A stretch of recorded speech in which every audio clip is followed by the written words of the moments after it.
Boa noite, companheiros de grande missão, espero que todos estejam bem. Hoje eu vou compartilhar com vocês um trecho da Nova Revolução Humana, volume 5, capítulo Vitória, que conta a história da Toki Tani, falando um pouquinho sobre a Nova Revolução Humana na minha vida.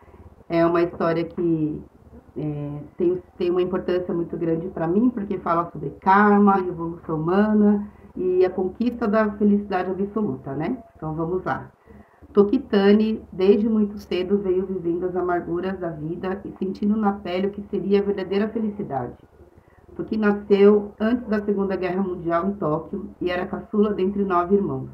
Seu pai era gerente de banco, mas morreu quando ela tinha 5 anos. Com isso, toda a família foi atirada no abismo da infelicidade.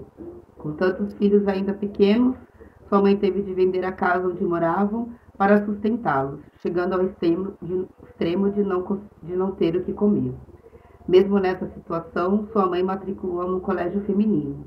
Porém, por ter uma saúde frágil, teve de desistir do curso para se convalescer. Mais tarde, estudou datilografia e viajou para a China, a fim de trabalhar com seu irmão numa repartição pública. Ao mesmo tempo em que a situação do período da guerra se agravava, ela foi acometida de tuberculose. Para viver, quero pelo menos morrer no Japão. Com esse sentimento, Toki retornou para Tóquio para ficar junto de sua mãe. Toki enfrentou a escassez de alimentos, a pobreza e o câncer de sua mãe, que a matou 4 anos depois da guerra. A morte de sua mãe foi para ela a perda do apoio para continuar vivendo. Com o agravamento da tuberculose, não conseguia ver nenhuma esperança em sua vida. Em 1951, ela ouviu pela primeira vez a respeito do budismo por meio de uma colega de trabalho e começou a frequentar as reuniões de palestra. Apesar de as pessoas que conheceu nas reuniões serem humildes e pobres, ela foi atraída pelo aspecto radiante e pela atitude e vigor com que trabalhavam pela vida. Então decidiu ingressar na Soka Gakkai. Com a prática do budismo, ela começou a se recuperar gradativamente a saúde e a enxergar uma luz de esperança na sua juventude. Quando pensava nas amarguras porque passou e na luta contra a doença, refletia sobre o peso de seu destino e sentia que não poderia ser feliz enquanto não se libertasse dos grilhões do karma. Por isso mesmo, dedicou-se intensamente na prática budista. Toda Sensei a conheceu e sempre se preocupou com ela.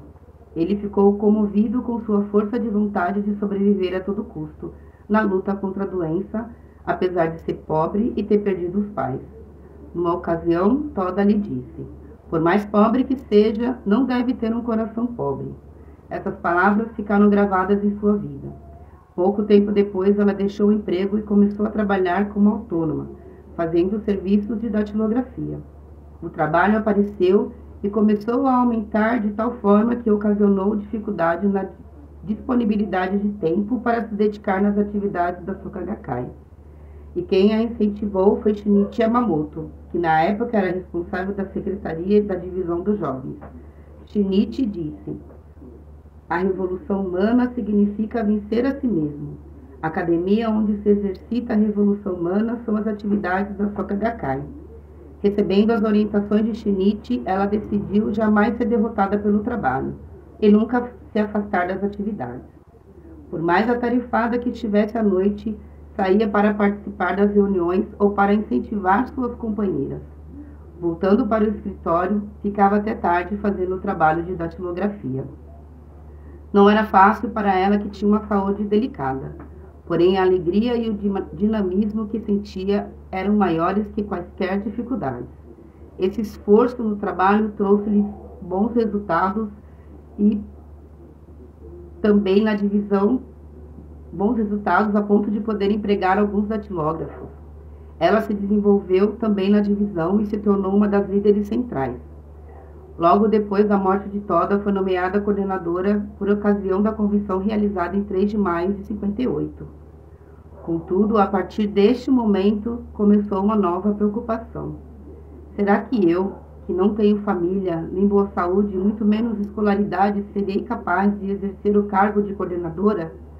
Em meio a tantas excelentes líderes que possuem até curso superior? embora se empenhasse com seriedade, demonstrava falta de confiança em si mesmo. Ela não conseguia vencer o pessimismo que se alojou em seu coração por sentir-se capaz e inferior por falta de uma formação mais adequada. Caso não conseguisse reformar a própria vida, a prática do budismo poderia perder sentido. Shinichi estava inteirado disso e compreendia o sentimento de Toki. Por isso mesmo, queria de alguma forma ajudá-la a vencer sua própria fraqueza. Toki foi procurar Shinichi a fim de consultá-lo sobre como liderar as atividades da divisão. Ciente da situação dela, Shinichi falou com certa rigorosidade. Se você não consegue ao menos liderar seu próprio coração, como pode pensar em conduzir um batalhão de jovens chamado Divisão Feminina de Jovens? Você está sendo derrotada por si mesmo. Se acha que não tem capacidade, então ore com toda a seriedade, atue intensamente e cultive sua própria força. Essas palavras penetraram no fundo do seu coração e ela percebeu imediatamente que estava sendo vítima de sua própria fraqueza e agindo com covardia. Quando levantou o rosto, já com uma nova consciência, não havia mais sombra sequer de hesitação. Desde então, sua atuação foi majestosa e a divisão feminina de jovens marcou um rápido desenvolvimento. Aqui conta, o ano de 1961, quando a DFJ faz 10 anos, e aí com todo esse desenvolvimento da Toki, elas fizeram uma atividade comemorativa, que de início era para ter 75 mil membros participantes, e na verdade chegou a 85 mil membros participantes, ou até mais, E aí nas palavras dela, ela disse o seguinte, quando ela, como coordenadora: a felicidade não deve ser buscada fora de nós. O presidente Yamamoto tem nos dito que revolução, do termo revolução humana, significa reformar a própria vida. O ponto básico de tudo está em como reformar a nós mesmos, que muito facilmente somos arrastadas pelo destino ou derrotadas pela circunstância. Devemos nos conscientizar de que a fonte da felicidade encontra-se em nós mesmos, no âmago de nossa determinação. E com isso, foi um sucesso, e o sensei, por fim, dedicou um poema para ela que fala: na liderança firme e tranquila em prol do sublime ideal, os protetores budistas hão de louvá-la. Muito obrigada pela oportunidade, uma boa atividade a todos. Tchau, tchau, bom descanso.